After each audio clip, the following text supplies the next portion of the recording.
Estimados amigos de CNT Escucha, en el día de hoy tenemos un personaje muy especial, un personaje con una larguísima trayectoria diplomática, embajador de España en distintos países y hoy por hoy embajador de la Unión Europea en la isla de Cuba. Alberto Navarro. Alberto, ¿desde cuándo estás en este cargo de embajador de la Unión Europea y cuánto tiempo te queda? Hola, buenos días, Carlos. Bueno, yo estoy aquí en Cuba desde septiembre, del 1 de septiembre de 2017 y termino mi contrato con el Servicio Europeo de Acción Exterior el 31 de agosto del año próximo, del 2021. 4 años, después de haber estado 4 años en República Dominicana ejerciendo las funciones también de embajador de la Unión Europea y antes de eso, pues embajador de España en Marruecos, en el Reino de Marruecos y en Portugal.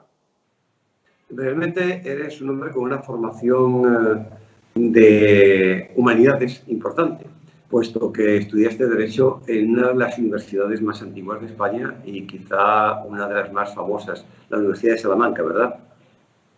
Así es.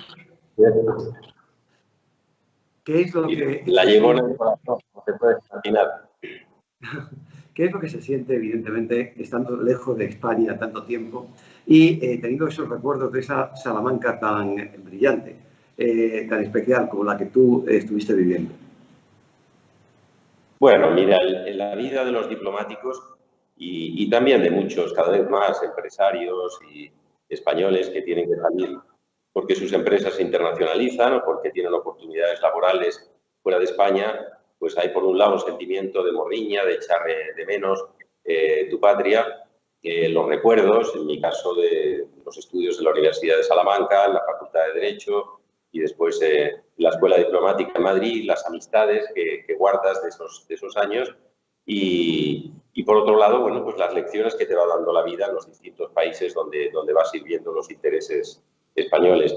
Pero afortunadamente en el día de hoy, con las nuevas tecnologías, con la multiplicación de los medios de transporte y su abaratamiento, pues bueno, es fácil. Es verdad que estamos viviendo unos momentos muy difíciles con esta pandemia que nos ha cambiado todo y nos ha puesto patas arriba al mundo, pero yo sigo con muchos vínculos con España y esperando poder ir. Desde febrero no he podido viajar a nuestro país, esperando poder hacerlo ya el año que viene, en 2021. Eres un especialista en Centroamérica y en unos momentos en los que no era fácil la relación con Centroamérica. ¿Cómo has visto la evolución ahora desde la Unión Europea de Centroamérica hacia los mercados exteriores y su posicionamiento y apertura hacia el turismo? ¿Tú crees que ha sido un revulsivo para la pacificación y el buen entendimiento entre esa región?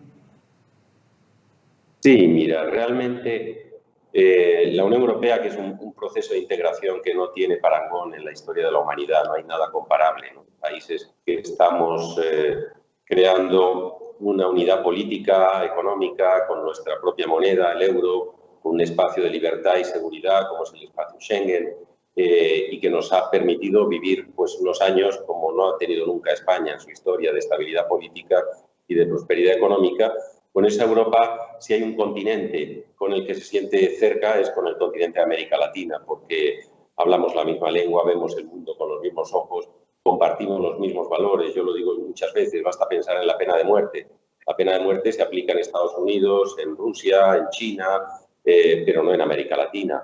Y podríamos seguir con otros muchos ejemplos. Y es cierto que España, dentro de la Unión Europea, pues ha ayudado a tejer unos lazos de amistad a través de la comunidad iberoamericana, pero también a través de las políticas de la Unión Europea con América Latina, con Centroamérica y con el Caribe, que es donde estamos ahora con el caso de Cuba, que yo creo que son un modelo para muchos otros países del resto del mundo que miran con admiración también esos logros.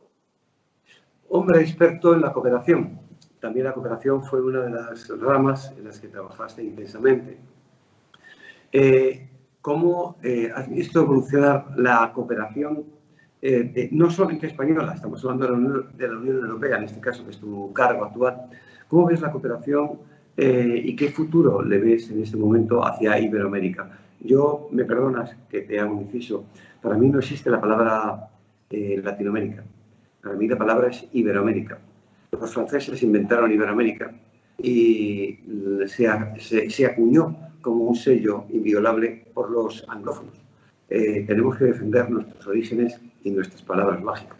A partir de eso empezamos con Iberoamérica como tal y la cooperación. ¿Cómo ves tú la Comunidad Europea y evidentemente la cooperación de la Comunidad Europea frente a las necesidades reales de los países que están en este momento desarrollándose en esta área?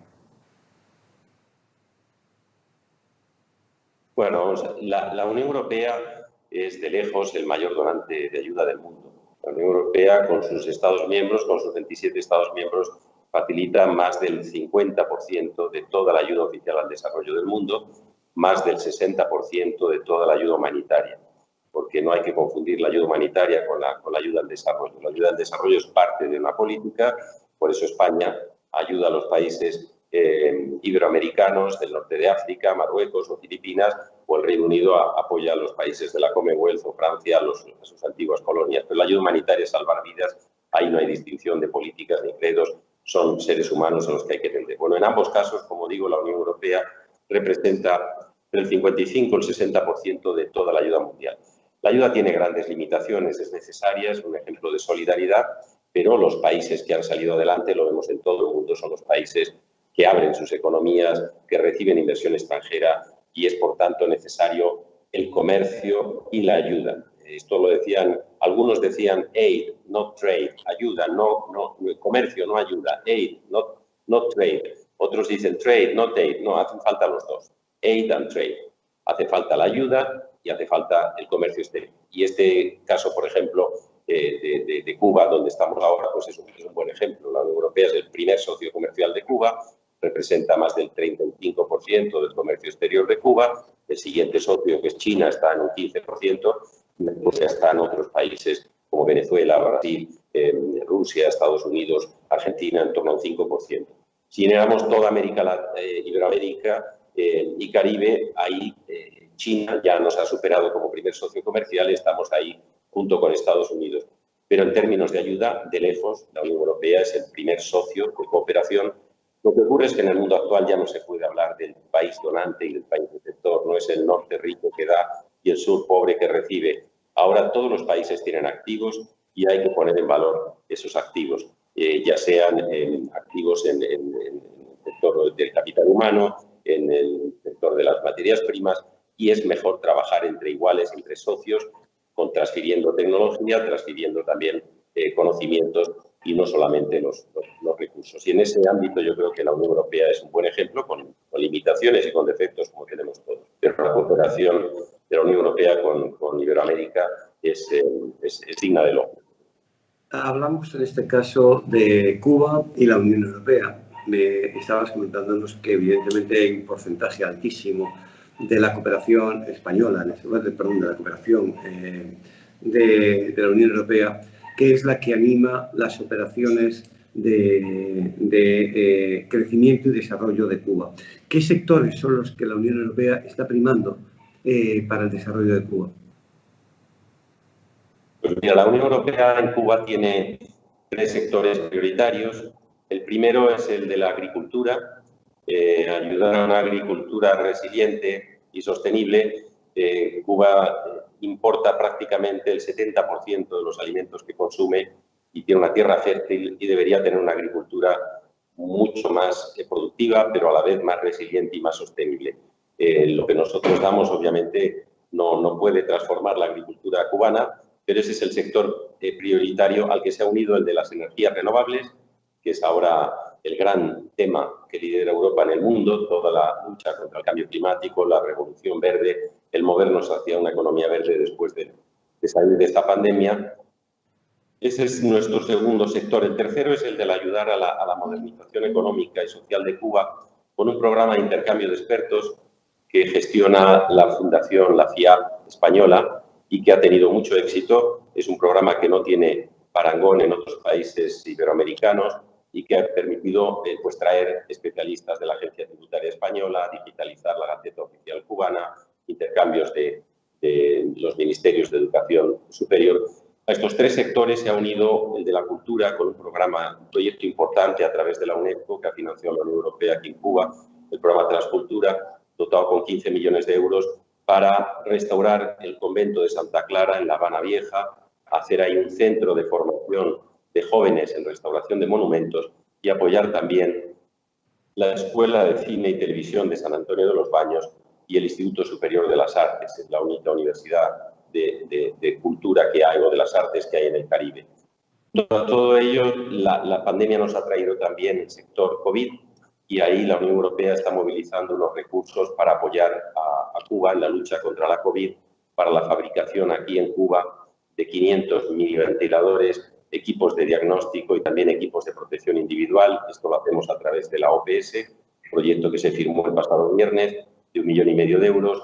A través del PNUD, la Agencia de Naciones Unidas, que está movilizando otro 1,5 millones de euros en el marco de la pandemia. Y, por último, a través de dos ONGs, una italiana y otra española, con la Sociedad de Gerontología y la Sociedad de Epidemiología cubanas, para atender a decenas de miles de envejecientes, de personas de la tercera edad, aquí en la ciudad de La Habana.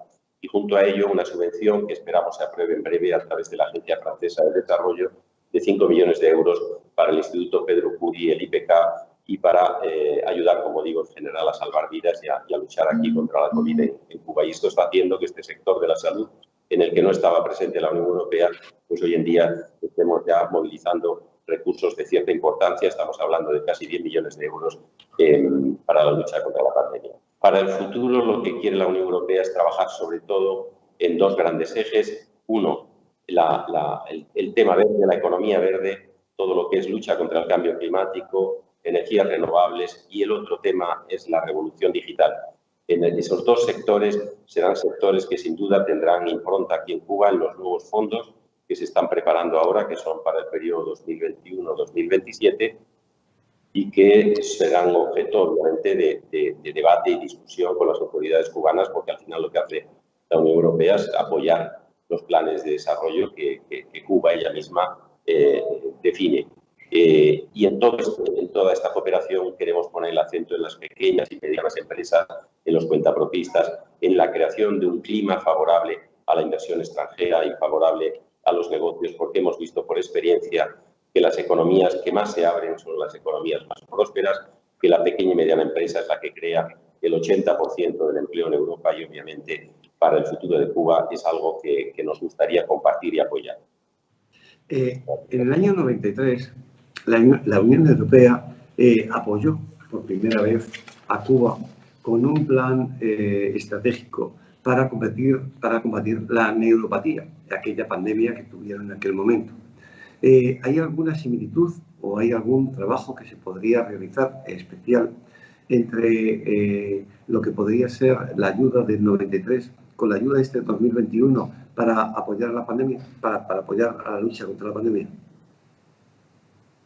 Bueno, la Unión Europea, digamos que ha estado presente en Cuba en sus inicios, pues sobre todo, y aquí la primera oficina es la oficina humanitaria de la Europea, en inglés. Esta agencia, ECO, es el mayor donante de ayuda humanitaria del mundo y abrió una oficina aquí en ese periodo tan duro que vivió Cuba, esa década de los 90, para gestionar programas de ayuda humanitaria. ECO sigue presente. Ahora, afortunadamente, viene pues, cuando ha habido alguna catástrofe natural, el huracán Irma, la sequía prolongada que ha tenido Cuba durante más de 3 años, pero ahora tenemos otros recursos, como son los que estamos mencionando, ya de programas de ayuda, que gestionamos en su gran parte a través de las agencias de Naciones Unidas, que son las que tienen una mayor vinculación con el gobierno cubano, ya sea la FAO, el Programa de Alimentos Mundiales,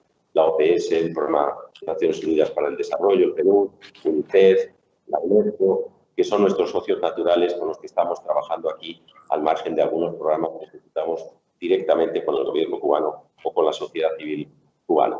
Pero sí, de todo aprendemos y nosotros esperamos que en esta pandemia, también con las fortalezas que tiene Cuba, Cuba es el único país que tiene 2 vacunas en fase clínica de los 19 proyectos que hay en toda Iberoamérica. Los únicos que han llegado a fase ya de fase clínica son los 2 proyectos de vacuna cubanos. y estamos siguiendo con mucho interés también los avances de Cuba Pharma, de los laboratorios Findlay y lo que está haciendo Cuba, que tiene una fortaleza sin duda en el sector salud. Es el país del mundo con mayor número de médicos por habitante, tiene más de 85.000 médicos y más de 80.000 enfermeras, y esa fortaleza, bueno, pues tenemos que valorarla y tenerla en cuenta en nuestra cooperación con Cuba. ¿Cómo valora la Unión Europea la solidaridad de Cuba con otros países, incluso la propia Comunidad Europea? ¿Podríamos definir a Cuba como un país solidario? Sin duda alguna. La solidaridad, que es uno de los valores que inspiran también la Unión Europea, nuestra identidad como europeos son sin duda los valores que compartimos. Y si de esos valores hay que escoger uno, yo escogería la solidaridad. Lo hemos vivido los españoles. Los españoles hemos estado recibiendo, desde que ingresamos en las comunidades europeas el 1 de enero de 1986, junto con Portugal, pues varios Plan Marshall solo para nosotros. Es verdad que muchos españoles no son conscientes de ello, de la solidaridad que hemos recibido y de la que hemos dado también, porque la solidaridad va en las dos direcciones. Y sin duda alguna, esto que ha hecho Cuba de enviar brigadas médicas a más de 40 países alrededor del mundo y por primera vez a un Estado miembro de la Unión Europea, como es el caso de Italia, ha enviado también a Andorra, pero Andorra no está dentro de la Unión Europea, aunque tenga el euro como moneda, y goce y disfrute de muchas ventajas del espacio europeo. Sin duda es digno de elogio y es algo que debe enorgullecer a los cubanos. Es el gesto de solidaridad en medio de una pandemia como la que estamos viviendo. Hablamos de la preparación, de la transición y también del trabajo. Hemos hablado de la pequeña y mediana empresa y el surgimiento de esta corriente económica dentro de Cuba. La Unión Europea lo ha visto con buenos ojos, pero no tiene ningún proyecto o programa especial para este sector creciente. Sí, la Unión Europea ha financiado algunos proyectos concretos que tienen un impacto grande en este ámbito. Nosotros, a través del PNUD, hemos financiado la ventanilla única para la inversión extranjera, la WIEX, es como se denomina, que han inaugurado recientemente el primer vicepresidente Ricardo Cabrizas, acompañado de 6 ministros del gobierno cubano, igual que hemos financiado parte de la ventanilla única del comercio exterior, cuyo objetivo es facilitar las exportaciones y las importaciones cubanas. Es decir, estos dos proyectos concretos que le puedo citar, estas dos ventanillas únicas, la Unión Europea ha estado respaldándolas financieramente, igual que hemos financiado la venida de expertos europeos, de escuelas de negocios, en el marco de ese programa de intercambio de expertos que gestiona el Ministerio de Economía y Planificación cubano. Más allá de ello, bueno, en la casi totalidad de los proyectos que ejecutan las agencias que ponen en marcha los programas europeos, se trata de impulsar todavía no hay pequeña y mediana empresa en Cuba, esperamos que la ley de empresa no tarde mucho en llegar, está prevista en el entramado legislativo de la nueva Constitución del año pasado y confiamos que el año que viene pueda ver la luz esa ley de empresa que recoja ya esta figura de la pequeña y mediana empresa, pero hasta que llegue la personalidad jurídica de las pymes, los cuentapropistas que aún no la tienen, bueno, pues intentamos en algunos proyectos sin duda impulsar esas actividades. Hay un fenómeno de los empresarios europeos que trabajan con Cuba. Ha sido las leyes norteamericanas del embargo que afectan directamente a los bancos y a las empresas extranjeras que trabajan con Cuba. ¿Qué organismos o qué métodos de protección tiene la Unión Europea y, en este caso, las embajadas, y la que usted en este momento preside? ¿Qué están haciendo por apoyar a los empresarios y a los bancos para no ser atacados por las leyes norteamericanas que salen de sus fronteras, obviamente? Bueno, yo de la ley Helms-Burton, por hablar de este caso concreto en el marco de todas las sanciones y políticas de embargo y de bloqueo que ha puesto en marcha Estados Unidos a lo largo de décadas contra Cuba, La ley Helms-Burton tiene aspectos que son contrarios al derecho internacional, así lo ha subrayado reiteradamente la Unión Europea y todos sus Estados miembros.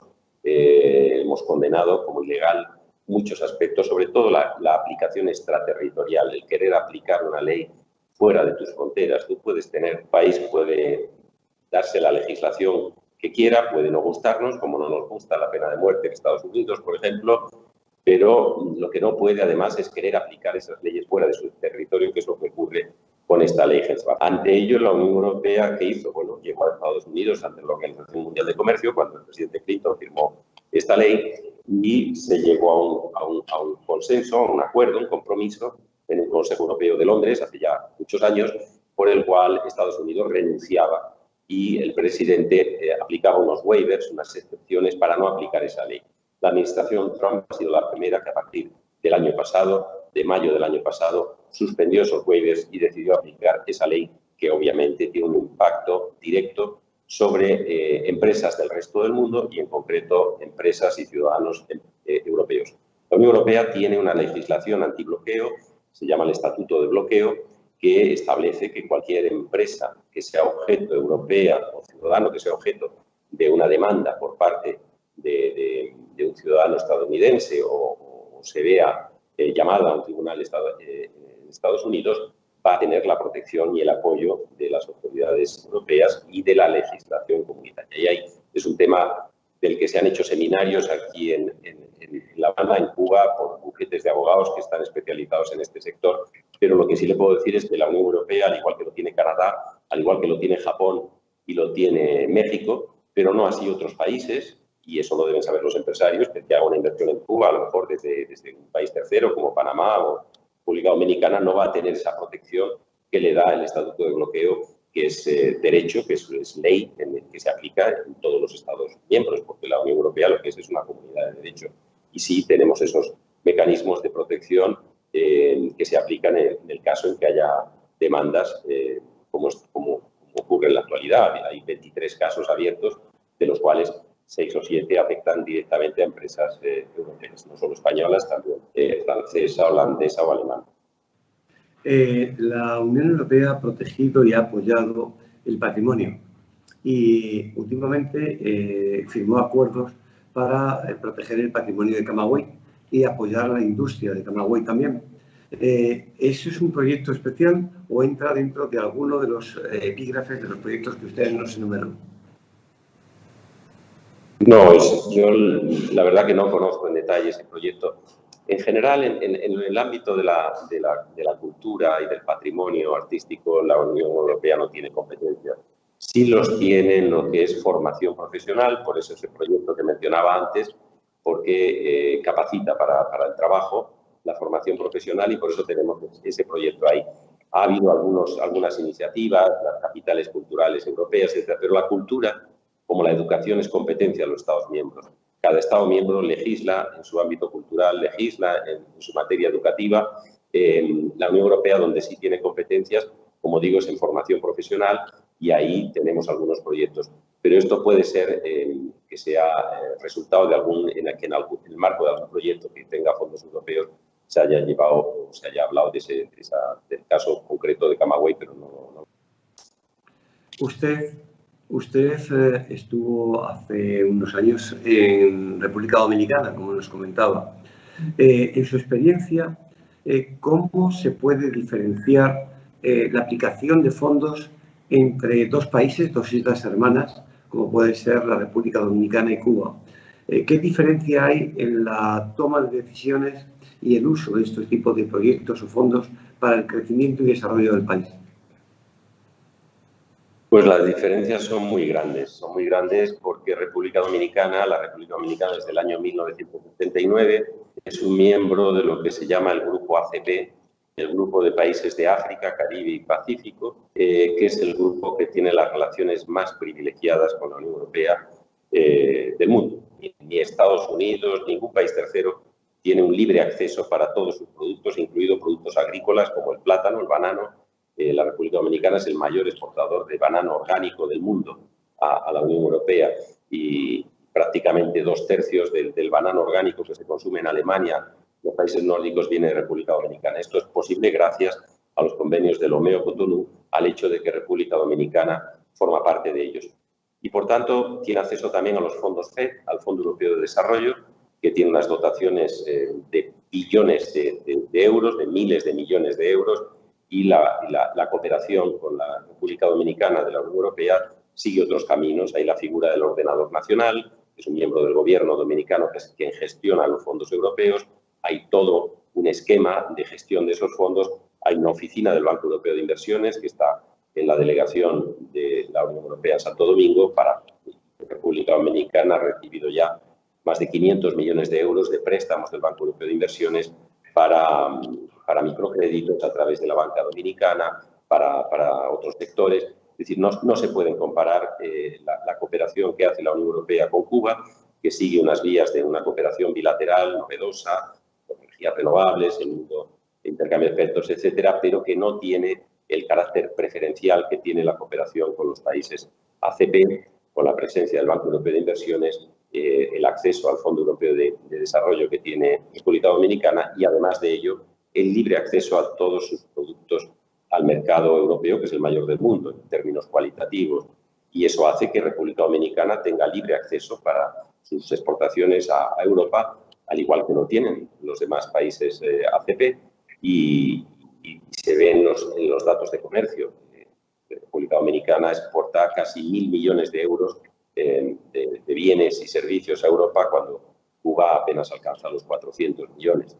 Eso es debido a que hay libre comercio, que además tiene con Estados Unidos. Es de los pocos países del mundo. Israel sería otro que tiene libre comercio con Europa, libre comercio con Estados Unidos, con el de RCAFTA, ese acuerdo comercial que firmó hace unos años Estados Unidos con Centroamérica y República Dominicana.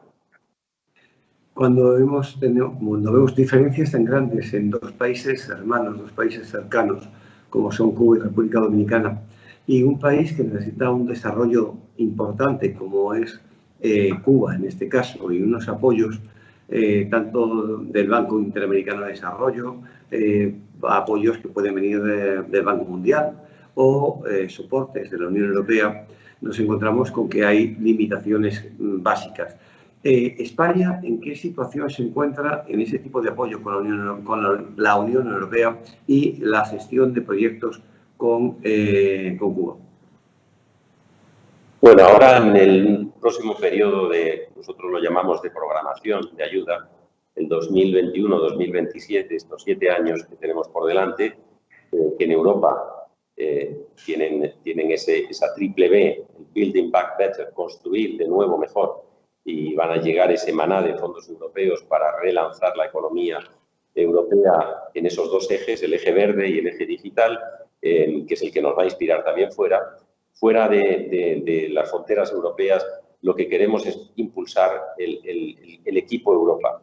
El cambio fundamental que va a haber es que ya no va a haber, por un lado, la cooperación de la Unión Europea, por otro lado, la cooperación española, por otro lado, la cooperación italiana, la francesa, la alemana, la sueca, sino que vamos a trabajar juntos en lo que se llama el Team Europe, el equipo Europa, para que, en este caso, Cuba vea lo que hacemos juntos los europeos. Obviamente, cada agencia, la ECID española, la Agencia Francesa de Desarrollo, la cooperación italiana, seguirán sus esquemas y porque tienen su legislación y tienen sus maneras de hacer, pero vamos a reforzar nuestra coordinación, nuestra imagen, nuestra presentación, nuestros objetivos, nuestra estrategia, para trabajar juntos en un verdadero equipo, por ese principio básico de que la unión hace la fuerza, que es la idea que está en el fondo de la construcción europea y de la creación de la Europa tal y como la conocemos en la actualidad. Esa va a ser la gran diferencia, y ahí obviamente España tiene un papel importante. España es de lejos el país que tiene más comercio dentro de la Unión Europea con Cuba. La mitad de todo el comercio de la Unión Europea con Cuba la hace España, la otra mitad los otros 26 Estados miembros. En términos de cooperación no es así, porque hay la agencia francesa, por ejemplo, gestiona decenas de millones de euros en préstamos. La cooperación española está basada en subvenciones, en donaciones. Tenemos un esquema diferente, pero lo importante es que ahora vamos a trabajar, como digo, más en equipo, más conjuntados con ese Team Europe, con ese equipo Europa, que es la seña de identidad que queremos impulsar a partir del año que viene. Nos quedan 3 minutos de programa y a mí me gustaría poderle hacer una pregunta muy genérica. a un hombre con una experiencia diplomática en gestión y con un gran conocimiento del mundo de Iberoamérica, tanto en Centroamérica como cuando estuvo en Guatemala, que está evidentemente también en su currículum como una de las funciones importantes. Pero no despedirnos sin decir que, evidentemente, un hombre que ha tenido quizá dos de las condecoraciones más importantes de España a la gestión que ha realizado, no es gratuita. Y que una persona ha podido, como usted, que ha recibido la cruz oficial de la Orden de Isabel la Católica, dice mucho de su labor y su trabajo, sobre todo porque habrá sido en hermanamiento o en esfuerzo. Y cuando recibió la Orden del Mérito Civil, una de las condecoraciones que marcan, digamos que la vida de un ser humano, de un político, o en este caso de un diplomático como es usted, enorgullecen a los que tenemos el placer de poder entrevistar, porque no siempre tenemos la suerte de poder tener personas con estas dos condecoraciones tan importantes. Ahora, bien, centrándonos en el tema de Iberoamérica, para cerrar, ¿cómo ve usted el desarrollo? Y si usted me hiciese en este momento, no sé si es posible, un listado de países de Iberoamérica en desarrollo creciente, las oportunidades de inversión o de trabajo por el desarrollo que pueden tener los países de Iberoamérica de 1 a 3, por ejemplo, y en el Caribe también de 1 a 3. ¿Cuáles serían esos países? Bueno, vamos a ver, en términos generales, yo creo que Europa y América, Iberoamérica, América Latina, como queramos llamarla, nos necesitamos mutuamente. Y en este mundo en el que estamos saliendo después de esta pandemia, no puede ser un mundo bipolar entre China y Estados Unidos y que haya que optar entre Huawei y Apple, entre Estados Unidos y China. No, necesitamos, o queremos los europeos, un mundo multipolar, un mundo multilateral. Y ahí Europa, con América Latina, con Iberoamérica y con África, hacemos la diferencia. Por eso es importante, ahora el 14 de diciembre va a haber la ministerial de Berlín, de 59 países de la Unión Europea, de América Latina y Caribe, para precisamente hablar de la Alianza Verde y de la Alianza Digital. Nos queremos centrar en esos dos grandes ejes que son los que quiere impulsar Europa para reactivar las economías. En ese contexto, las economías que están creciendo más son las economías del Pacífico. Basta ver la Alianza del Pacífico. Yo si tuviera que hacer una lista de países de 1 a 4, pues tendría que coger esos 4. No quiero ver el orden, pero en fin, México, Colombia, Perú y Chile. Esos 4 países son países de crecimiento grande y es triste que los países del Atlántico no estén, digamos, a esa altura. Pero toda América, si sigue el ejemplo también de Europa, de una mayor integración, no quiero dar lecciones porque los europeos lo que tenemos con humildad que explicar lo que hemos hecho, que ha sido muy difícil porque tenemos mucha historia detrás, pero ahí está la Unión Europea, lo que ha conseguido, que es el mayor mercado del mundo en estos momentos, en términos cualitativos, con más de 450 millones de consumidores y una moneda única que ya el mes pasado, se dio la estadística, se ha utilizado más que el dólar en el mundo, por primera vez en la historia. Todavía en reservas nos gana el dólar. Pero bueno, esa es una muy buena noticia, que el mes pasado, no sé si la pandemia ha tenido también impacto, el uso del euro ha superado por primera vez en el comercio internacional al dólar. Y eso está aquí para más, para seguir. Yo espero que eso también inspire a nuestros amigos de Iberoamérica a que actúen cada vez más juntos y a que ayuden a un mundo, como digo, multipolar, multilateral, más próspero y más sostenible. Querido embajador, queremos agradecerle este tiempo que nos ha dedicado de su escasa agenda, su ocupada agenda. Así que, Alberto Navarro, embajador de la Unión Europea, le damos las gracias por el tiempo que le ha dedicado a CND Escucha. Muchas gracias, embajador. Carlos, mucho gusto. A ti. Que es un buen día.